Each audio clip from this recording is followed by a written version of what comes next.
अऊज़ु बिल्लाहि मिनश्शैतानिर्रजीम बिस्मिल्लाहिर्रहमानिर्रहीम क़ाल अलम अक़ुल लक इन्नक लन तस्ततीअ मइय सबरा। सदक़ल्लाहुल अज़ीम। नाज़रीन, आज हम 16वें पारे में पहुँचे हुए हैं। इसमें 3 सूरतें हैं, सूरह कहफ़, मरियम और ताहा। कहफ़ का आखिरी हिस्सा बाकी है। इसमें कल मैंने बताया था कि हज़रत मूसा अलैहिस्सलाम को अल्लाह ताला ने खिज़र के पास जाने का हुक्म दिया। वहाँ पहुँचे तो पहला वाक़या हुआ कश्ती को छेद करने का। दूसरा वाक़या हुआ एक बच्चा जो खेल रहा था उसे कत्ल कर दिया गया, तो हज़रत मूसा ने एतराज़ किया। आज तीसरा वाक़या ये आ रहा है कि आगे फिर चलने लगे तो एक ऐसी बस्ती में पहुँचे जहाँ उन्हें खाने की ज़रूरत पेश आई, लेकिन लोगों ने वहाँ ज़ियाफ़त करने से इनकार कर दिया। उसके बावजूद देखा कि उस बस्ती में एक दीवार गिरने वाली थी। हज़रत मूसा अलैहिस्सलाम और खिज़र ने मिलकर उस दीवार को खड़ी कर दी।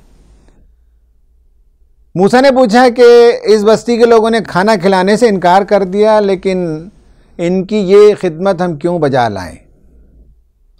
मूसा अलैहिस्सलाम से कहा, हादा फ़िराक़ु बैनी व बैनक, तुम्हारे और हमारे दरमियान अब जुदाई है।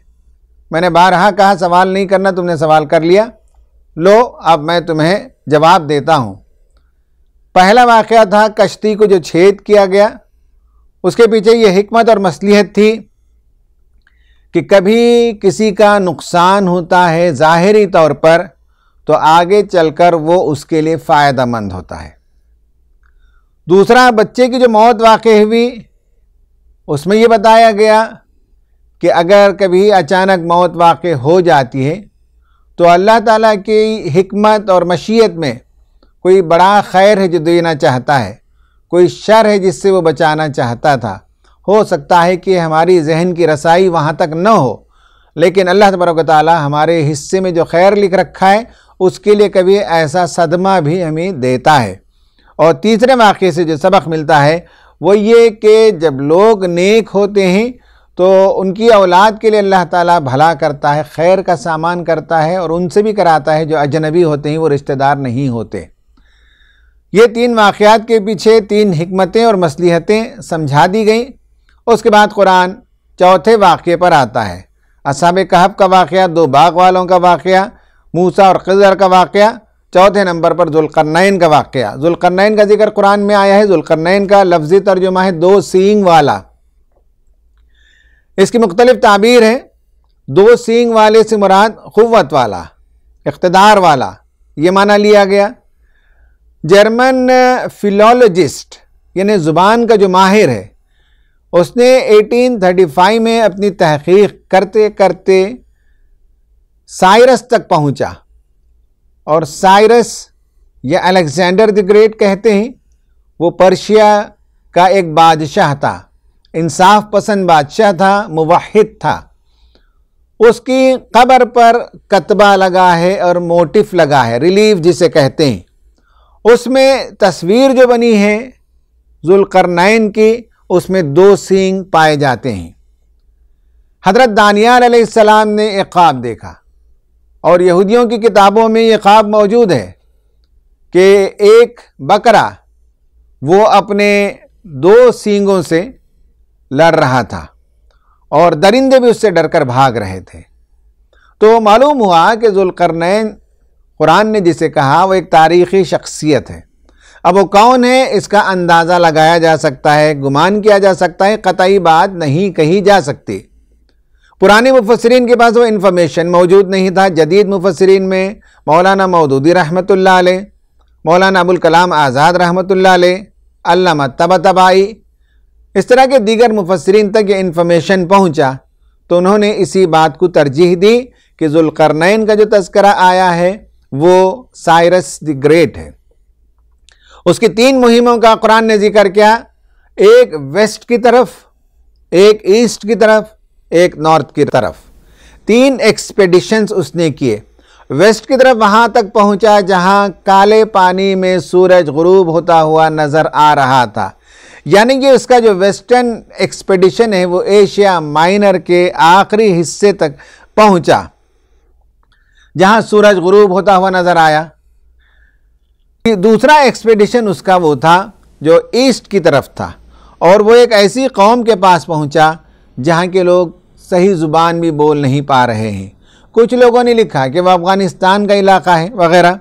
और तीसरा एक्सपेडिशन उसने नॉर्थ की तरफ, बेबीलोन की तरफ किया, जो उज़्बेकिस्तान वगैरह का इलाका है। वहाँ से आगे कौकासस माउंटेन, कफकास की पहाड़ियाँ आती हैं, उस पहाड़ियों के उस पार में मास्को है, और मास्को की नस्ल के लिए ये लफ्ज़ इस्तेमाल किया गया, गॉग मॉग कहते हैं, याजूज माजूज कहते हैं।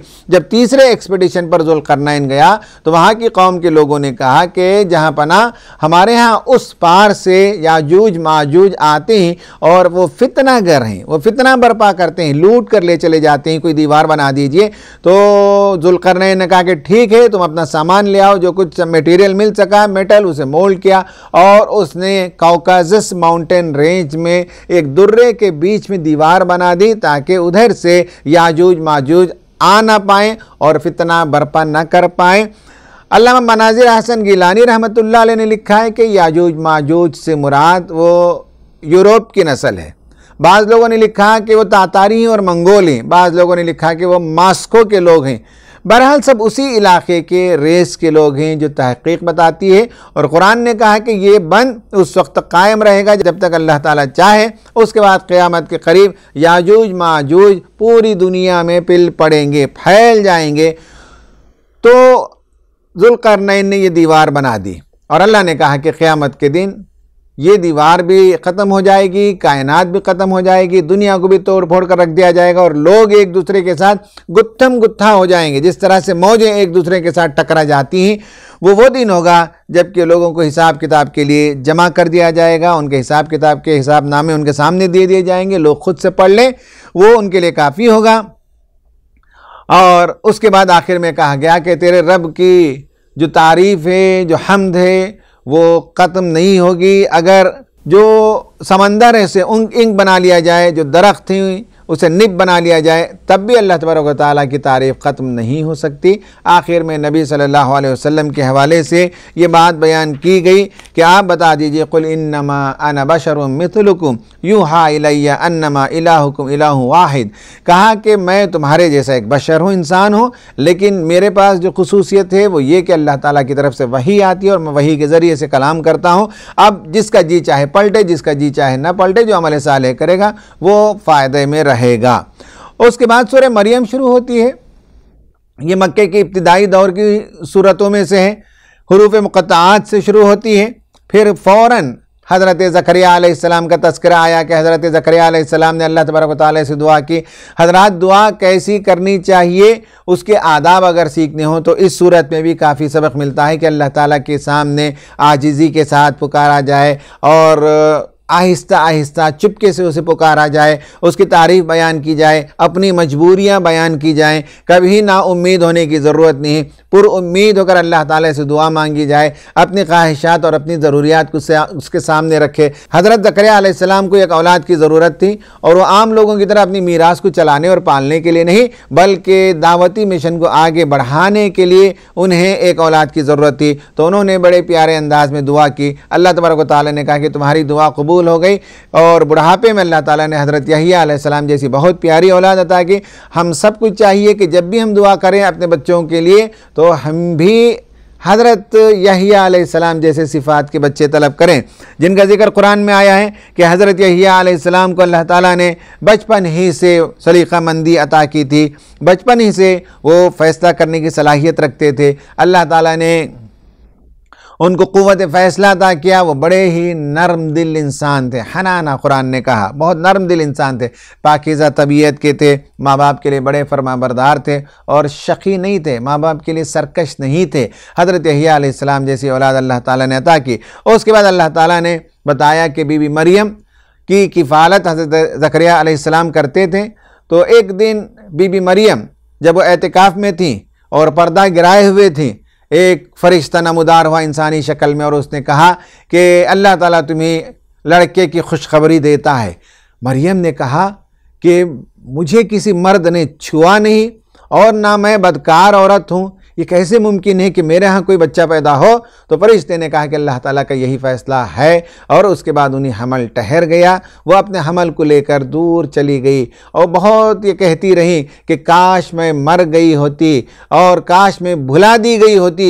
ये बड़ी आजमाइश से गुजरना पड़ रहा है, लेकिन अल्लाह ताला ने आजमाइश में डाला और वो आजमाइश में पूरी उतरी। फरिश्ते ने कहा कि डिलीवरी का जब वक्त हो तो दूर के इलाके में चले जाएं, खजूर की टहनी को हिलाओ तो उसमें से पके हुए खजूर गिरेंगे और पैर मारो, उसके नीचे से एक चश्मा जारी हो जाएगा। खजूर खाओ, पानी पियो और जब डिलीवरी हो जाए तो बच्चे को देखकर आंखें ठंडी कर लो। अगर कोई दूसरा आदमी उस इलाके में नज़र आ जाए और कोई तुमसे बात करना चाहे तो कहो कि मैं रोज़े से मैं बात करना नहीं चाहती। हज़रत मरियम अलैहिस्सलाम को डिलीवरी हो गई और वो अपने प्यारे से नन्हे मुन्ने बच्चे को लेकर मोहल्ले में जब आई तो यहूद के लोग जमा हुए और देखकर कहने लगे, मरियम ये क्या हो गया कि ना तेरा बाप कोई बुरा इंसान था, ना तेरी माँ कोई बदकार औरत थी, ये कैसे हो गया कि तुम्हें बच्चा हो गया? हज़रत मरियम ने बच्चे की तरफ इशारा कहा और कहा कि वो बात करेगा। लोगों ने कहा कि इस बच्चे से हम क्या बात करेंगे? हज़रत ईसा अलैहिस्सलाम बोल उठे और उन्होंने कहा कि मैं अल्लाह का बंदा हूँ। पहला जुमला है मैं अल्लाह का बंदा हूँ। नऊज़ बिल्लाह लोगों ने उनको क्या से क्या बना दिया, लेकिन पहला जुमला है मैं अल्लाह का बंदा हूँ, मैं अल्लाह का नबी हूँ, अल्लाह ताला मुझे किताब देगा और अल्लाह तबारक व तआला ने जिस दिन मैं पैदा हुआ वो भी बरकत का दिन बनाया, जिस दिन मैं मरूंगा वो भी मेरे लिए बरकत का दिन होगा और जिस दिन मैं उठाया जाऊंगा वो भी मेरे लिए बरकत का दिन होगा। मैं लोगों को नमाज की ताकीद करूंगा, मैं लोगों को ज़कात का हुक्म दूंगा, मैं अपनी वालिदा का हक़ अदा करता हूं, मैं उनके लिए जब्बार और शक़ी नहीं हूं। ये बातें उन्होंने अर्ज़ की। फिर अल्लाह ताला ने कहा कि ये खुदाई शान के ख़िलाफ़ है कि कोई उसका बेटा हो, और लोगों ने बेटा घड़ लिया, लोगों ने बेटा बना लिया। ये एक अजीम बहतान है जो नऊज़ बिल्लाह लोग खुदा पर घड़ रहे हैं और इसकी सज़ा उन्हें भुगतनी होगी। अल्लाह ताला के लिए सारी कायनात है, उसे किसी वारिस की ज़रूरत नहीं है, वो अकेला पूरी कायनात का वारिस है। उसके बाद हज़रत इब्राहीम अलैहिस्सलाम और दीगर अंबिया का जिक्र आता है।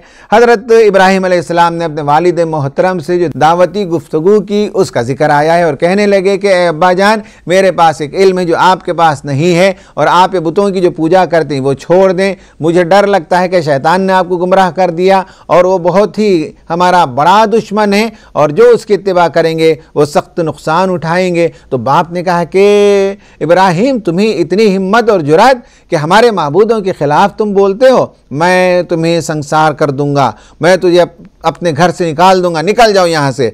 हज़रत इब्राहीम अलैहिस्सलाम जाते हुए वालिद मोहतरम के लिए दुआ की, कहा कि परवरदिगार उनकी मग़फ़िरत फरमा, और वो वादा करके गए थे वहाँ से निकलते हुए और कहा कि मैं बुतों को छोड़ता हूँ, मैं इनसे बेजार हूँ, मैं एक खुदाए वाहिद से वाबस्ता हो गया और मैंने अपनी ज़िंदगी उसी के लिए वक्फ़ कर दी है।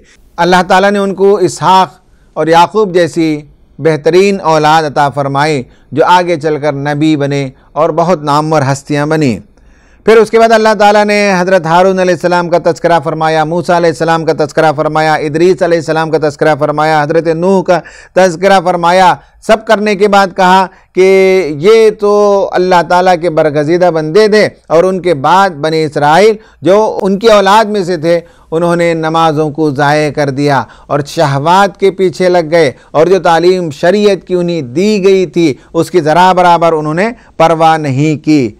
हाँ, अगर तौबा करें, वापस पलट कर आएँ लोग, तो अल्लाह ताला उनके लिए जन्नतों का वादा करता है, नेमत भरी जन्नतें ही, और उसमें वो इंशाअल्लाह हमेशा रहेंगे।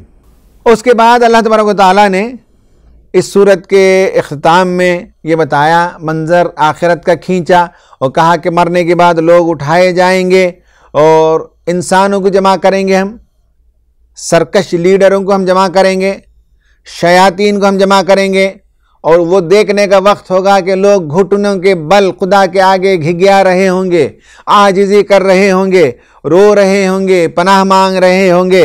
और उस दिन अल्लाह तबारक व तआला ने फरमाया कि सिर्फ तक़वा वालों को हम बचाएंगे, तक़वा वालों की हिफाजत होगी। वो बात को वहाँ से लाकर अल्लाह ताला ने मक्के के लोगों पर चश्मा किया और कहा कि ये लोग मक्का के, इनको भी अपनी बड़ाई का जाम है, इन्हें भी अपनी लीडरशिप का जाम है। और आप सल्लल्लाहु अलैहि वसल्लम के आसपास में जो गरीब सहाबा रहते थे उनको देखकर मजाक उड़ाते थे, कहते थे हमारी मजलिस शानदार ही या मोहम्मद की, नौज़ुबिल्लाह, हमारे साथी बड़े लोग हैं या मोहम्मद के, नौज़ुबिल्लाह। इस तरह से ये कंपेयर करते थे। कुरान कहता है कि क़यामत के दिन इनको मालूम हो जाएगा कि किसकी मजलिसें अच्छी थीं, किसकी मजलिसें बाबरकत थीं, कौन जो है आज फ़ायदे में होगा, उस वक्त बता दिया जाएगा। और किसका मुकाम व मर्तबा ऊंचा है क़यामत के दिन मालूम होगा। हज़रात, असल में क़यामत के दिन किसी का मुकाम व मर्तबा ऊंचा हो जाए उसके लिए जतन करनी है, उसके लिए कोशिश करनी है। इस दुनिया में जो मुकाम व मर्तबा पाया जाता है वो बहरहाल एक ना एक दिन तर्क करके छोड़ कर चले जाना है और उसे ज़वाल है, लाजवाल चीज़ें ये नहीं हैं। फरमाया कि उनमें से बाज़ लीडरों का हवाला देकर कहते थे कि आखिरत नहीं होगी, अगर होगी तो वहाँ भी हम ज़रूर माल और औलाद से नवाजे जाएंगे। अल्लाह ताला ने पूछा कि क्या तुम्हारे पास कोई ऐसा अहद है, वादा है, अल्लाह ताला का कोई एग्रीमेंट है जिसमें उसने तुमको ये गारंटी दे दी है कि इस दुनिया में जैसे कुछ भी रहो आखिरत में तुम्हारे लिए सरफराजियाँ ही, आखिरत में तुमको माल और औलाद से नवाजा जाएगा। ऐसी कोई चीज़ है नहीं। अल्लाह ताला ने कहा कि हकीकत यह है कि इन पर शैतान मुसल्लत है और शैतान इनको जिस तरफ ले जाते हैं वो उन्हीं बहका रहे हैं। और खुदाए रहमान के हुजूर इन्होंने जो बदतमीज़ियाँ की हैं, कुफ़ार व मुशरिकीन ने, यहूद व नसारा ने बेटा घर दिया अल्लाह ताला का, बेटियाँ मंसूब कर दी अल्लाह ताला की तरफ। कहा कि अल्लाह ताला की तरफ ये जो बातें इन्होंने मंसूब की हैं, अल्लाह ताला इतना गज़ब है कि हो सकता है कि आसमान फट जाए, अज़ाब नाजिल हो जाए। लेकिन अल्लाह ताला की रहमत बेपाया के नतीजे में वो लोगों को मोहलत देता है। और कहा कि नेक लोग यकीनन उस दिन सरफराज होंगे आखिरत के दिन, और जो बुरे लोग थे वो नबी सल्लल्लाहु अलैहि वसल्लम से कुरान के मौजू पर झगड़ा करते रहे, वहाँ भी करते रहे, और क़यामत के दिन उस झगड़े का उन्हें अजर मिलेगा, उसकी सज़ा मिलेगी। और फिर कहा कि कितनी नस्लें गुजर गईं जिन्होंने अपने अपने ज़माने में अपने अपने रसूलों के साथ झगड़ा किया, मुखासिमत की, हमने उनको जड़ से काट दिया। कहीं आज तुम उनकी आवाज़ सुनते हो? उनकी बस्तियाँ खामोश हो गईं, बेनामो नमूद हो गईं, सफ़े हस्ती से मिटा दिए गए। अल्लाह ताला के अजीम क़ुव्वत के आगे लोगों को चाहिए कि अदब व एहतराम का लिहाज रखें और नबी सल्लल्लाहु अलैहि वसल्लम की दावत को कबूल करें। उसके बाद एक और सूरत आती है, सूरह तौहा। हज़रात, ये मक्के की इब्तिदाई सूरतों में से हैं। सूरह मरियम में क्रिश्चियनिटी के सिलसिले में इस्लाम का क्या कंसेप्ट है, क्या तसव्वुर है, ये वाज़ेह किया गया। सूरह तौहा में हज़रत मूसा अलैहिस्सलाम और उनकी तालीमात के बारे में बुनियादी बातें बता दी गई। शुरुआत ही में ये आयतों के नुज़ूल की वजह से मुसलमानों का आइडिया क्लियर हो गया कि नसारा के सिलसिले में इस्लाम का क्या मौक़िफ़ है, यहूद के बारे में क्या मौक़िफ़ है। और नज्जाशी के दरबार में जब हज़रत जाफ़र तैयार रज़ी अल्लाह ताला अन्हु गए और गुफ्तगू की तो सूरह मरियम ही की आयतों की तिलावत की। सूरह तौहा इसकी शुरुआत भी हुरूफ मुक़त्तआत से होती है और कहा गया कि ये कुरान हमने नबी आप पर इसलिए नाजिल नहीं किया कि आप मशक्क़त में पड़ जाएं। ये आसमान और ज़मीन के रब और रहमान की तरफ से जो अर्श अज़ीम का मालिक है नाजिल करदा किताब है, जिसके लिए आसमान और ज़मीन और उनके दरमियान जितनी चीज़ें हैं सब उसकी मिल्कियत में हैं। उसके बाद हज़रत मूसा अलैहिस्सलाम का क़िस्सा शुरू किया अल्लाह ताला ने और फरमाया कि हज़रत मूसा अलैहिस्सलाम मदियन से आ रहे थे मिस्र की तरफ। सर्दी की रात थी, अंधेरी रात थी, सुनसान वादी में वो और उनके घर वाले थे। एक जगह क़याम किया, दूर से आग नज़र आई तो अपनी अहलिया से उन्होंने कहा कि मैं वहाँ जाकर आता हूँ, आग नज़र आ रही है, या तो सेंकने के लिए कुछ आग मिल जाए या वहाँ से रास्ता मालूम हो जाएगा आगे कैसे जाना है। जब वहाँ पहुँचे तो दरअसल वो आग नहीं थी, अल्लाह तबारक व तआला का जलाल था। अल्लाह ताला वहाँ जलाल अफरोज़ था और अल्लाह ताला ने हज़रत मूसा अलैहिस्सलाम को ख़िताब किया और कहा कि ऐ मूसा, तुम वादी मुक़द्दस में हो अपने नालैन, अपने जूतियों को बाहर छोड़ो और यहाँ आओ, मैंने तुमको मुंतखब किया। इन्ननी अनल्लाह, मैं अल्लाह हूँ, मैंने तुमको मुंतखब किया है, मैं तुमको रसूल बना रहा हूँ और तुम्हें फिरौन की तरफ भेज रहा हूँ। पूछा कि मूसा तुम्हारे हाथ में क्या है? कहा कि यह आसा है जिससे मैं पत्ते गिराता हूँ, बकरियों को खिलाने के लिए काम आता है, कभी मैं उससे टेक लगाता हूँ। कहा कि उसको फेंको। जब ज़मीन पे हज़रत मूसा अलैहिस्सलाम ने आसा फेंका तो वह अशदहा बन गया। हज़रत मूसा घबरा गए। कुरान ने कहा, अल्लाह ताला कहता है कि नहीं, डरने की ज़रूरत नहीं है, पकड़ो उसे। फिर वो लाठी बन गई। फिर उसी वक्त दूसरा मौजिज़ा उन्हें अता किया गया यद बैदा का, और कहा कि तुम्हें अब फिरौन के पास जाना है। हज़रत मूसा अलैहिस्सलाम ने कहा कि ए परवरदिगार, मेरा भाई हारून, उसके ज़रिए से मेरी मदद फरमा। और ये मशहूर दुआ, रब्बि इश्रह ली सदरी वयस्सिर ली अमरी वहलुल उक़दतम मिन लिसानी यफ़क़हू क़ौली, ये उसी वक्त की है। यह परवरदिगार मुझे शर सदर अता फरमा। जो मैसेज में लेकर जा रहा हूँ, जो मैं पैगाम लेकर पहुँच रहा हूँ, वो पैगाम मैं कमा हक़ हो उसके दरबार में पहुँचा सकूँ। मेरी ज़ुबान में तासीर दे, रवानी दे, और मैं जो मफ़हूम और जो मुद्दा बयान करना चाहता हूँ उसकी कुदरत मुझे अता कर और सामने वाले को उसका फ़हम अता कर। कहा कि हमने तुम्हारी दुआ कबूल कर ली। हज़रत हारून अलैहिस्सलाम को आपका असिस्टेंट बना दिया गया। फिर अल्लाह तबारक व तआला ने फरमाया कि एक और मर्तबा हमने तुम पर एहसान किया है। वो भी याद रखो कि जब फिरौन ने, जिस फिरौन के पास हज़रत मूसा को भेजा गया, उसका बाप फिरौन था। उस ज़माने में बनी इसराइल के यहाँ जो लड़का पैदा होता था उसे कत्ल कर देने का हुक्म उसने सादिर कर रखा था। ऐसे में हज़रत मूसा की माँ को अल्लाह ताला ने वही की कि अपने बच्चे को टोकरी में डालकर नदी के हवाले करो। माँ के लिए बहुत बड़ी आजमाइश थी और माँ ने अल्लाह पर तवक्कुल करके बच्चे को टोकरी में डालकर छोड़ दिया और वो टोकरी बहते बहते बहते फिरौन के घर के पास जाकर रुकी। और अल्लाह ताला का भी अजीब मामला होता है कि उसने उस वक्त हज़रत आसिया, जिनका नाम आता है, फिरौन की बीवी के दिल में मोहब्बत डाल दी। उस बच्चे को उसने उठा लिया और वो बच्चा किसी की छाती को मुंह नहीं लगाता था, दूध पीने के लिए तैयार नहीं था। और मूसा की बहन उधर आई और उसने कहा कि क्या मैं तुमको कोई ऐसा घर बताऊं जहां इस बच्चे को दूध पिलाने का इंतज़ाम हो सकता है? तो शाही जो नौकरानियाँ थी उनके ज़रिए से मूसा को फिर भेजा गया। तो अगेन अल्लाह ताला ने लौटा दिया मूसा की माँ की गोद में। तो उनकी माँ ने दूध पिलाया, कुछ दिनों तक परवरिश होती रही और उसके बाद महल में हज़रत मूसा अलैहिस्सलाम की परवरिश होती रही।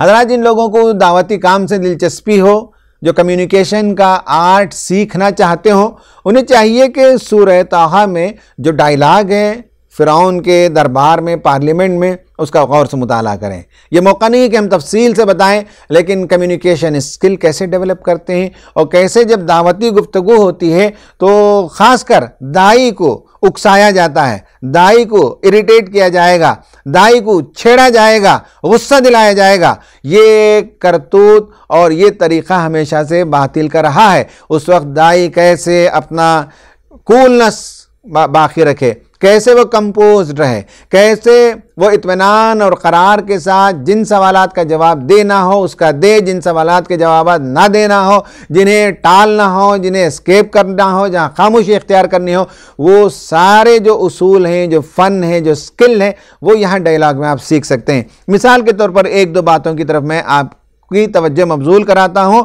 फ़िरौन के दरबार में जब पहुँचे तो अल्लाह ताला ने पहले ये हुक्म दे दिया, ये हर दाई के लिए ज़रूरी है कि कौल लय्यिन इख्तियार करो।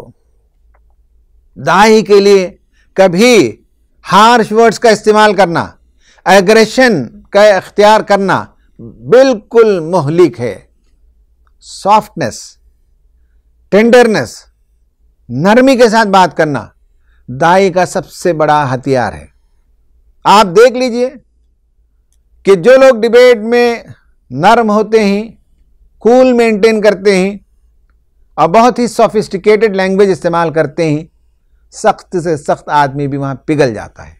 और जैसे ही किसी ने आपको शह दी और आप भड़क उठे तो उसके बाद आपका पूरा मकाम मर्तबा खाकस्तर हो जाता है।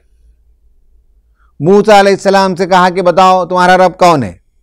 हज़रत मूसा अलैहिस्सलाम ने जवाब दिया कि मेरा रब वो है जिसने सारी चीज़ को पैदा किया और बहुत मुतनासिब बनाया। किसी चीज़ को भी देख लो, बेढप नहीं बनाया, बेढंगा नहीं बनाया।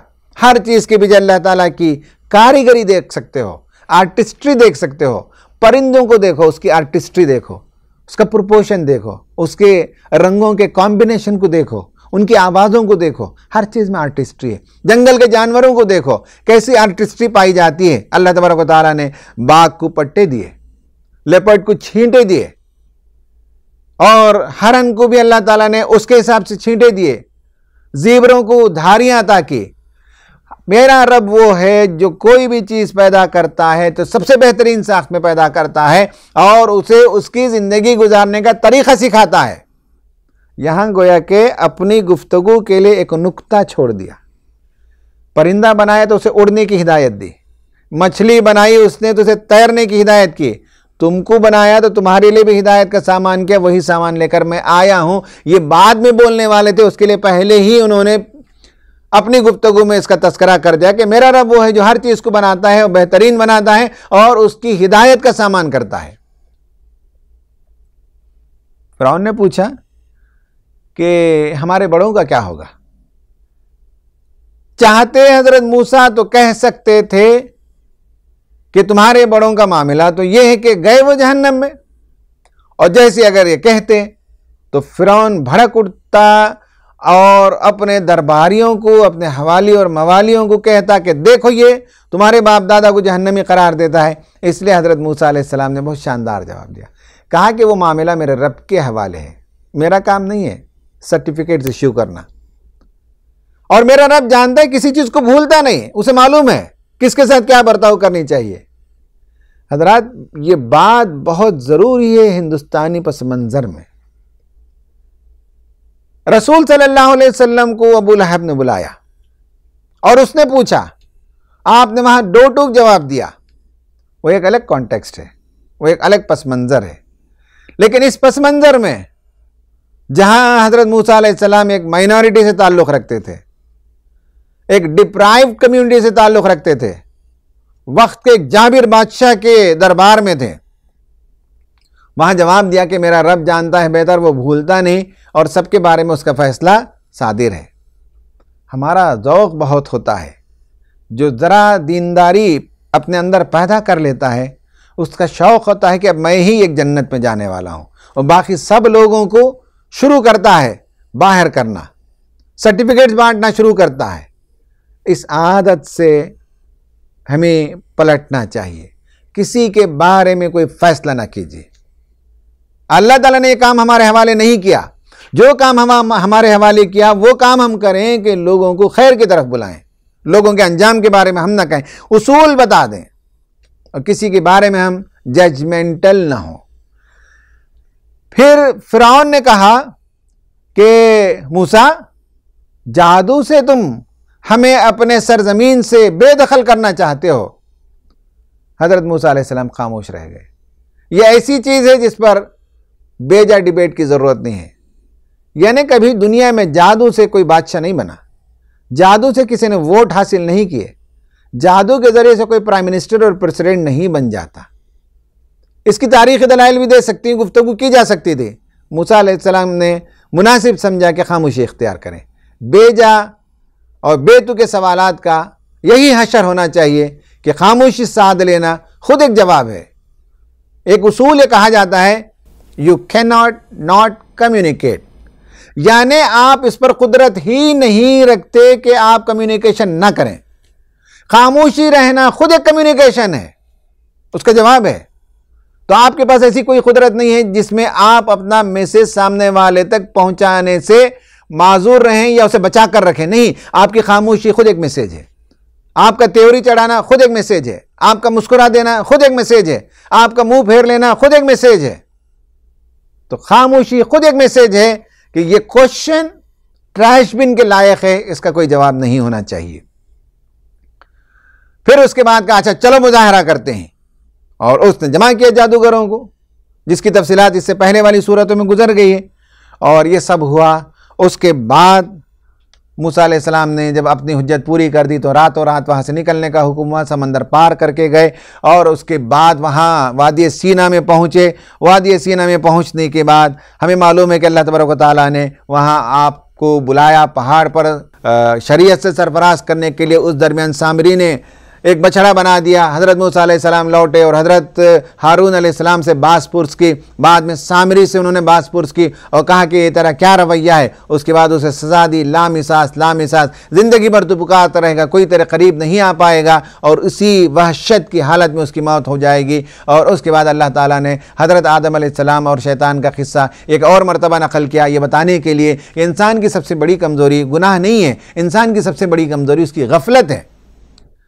गफलत की वजह से गुनाह करता है और गफलत का जवाब यह है कि याद दहानी कराई जाए और याद दहानी के लिए रसूल को भेजा, किताब को भेजा। यह रमज़ान आता है, कुरान की हम तिलावत करते हैं, तरावी पढ़ते हैं, दर्स कुरान की मजलिसों में जाते हैं। ये हमारे गफलत के पर्दे चाक हों और फिर हम खुदा की तरफ लौटें। याद दहानी कराने के ये सब इंतज़ाम अल्लाह तबारक व तआला ने हमारे लिए कर रखे हैं। आखिर में अल्लाह ताला ने रसूल सल्लल्लाहु अलैहि वसल्लम को तालीम दी कि नबी सल्लल्लाहु अलैहि वसल्लम दिन के किनारों में और दोपहर के बाद और रात में तुम अल्लाह ताला की तस्बीह बयान करो, यानी मुख्तलिफ़ औक़ात में नमाज का अहतमाम करो, नमाज की पाबंदी करो। और रसूल सल्लल्लाहु अलैहि वसल्लम को दुनिया में भेजे जाने का मकसद ये है कि वो इत्माम हुज्जत के लिए आते हैं। कहीं क़यामत के दिन लोग ये ना कहें कि ऐ परवरदिगार तेरी मर्जियात क्या थी, इससे हमें कोई वाकिफ़ियत नहीं थी। इससे अल्लाह ताला इस हुज्जत को पूरी करने के लिए नबियों को भेजा और आखिर में नबी सल्लल्लाहु अलैहि वसल्लम को भेजा और आखिर में कुरान को भेजा ताकि लोग खुदा के सामने कोई माजरत पेश न कर सकें। अल्लाह से दुआ है कि अल्लाह तबारक व तआला इन सूरतों में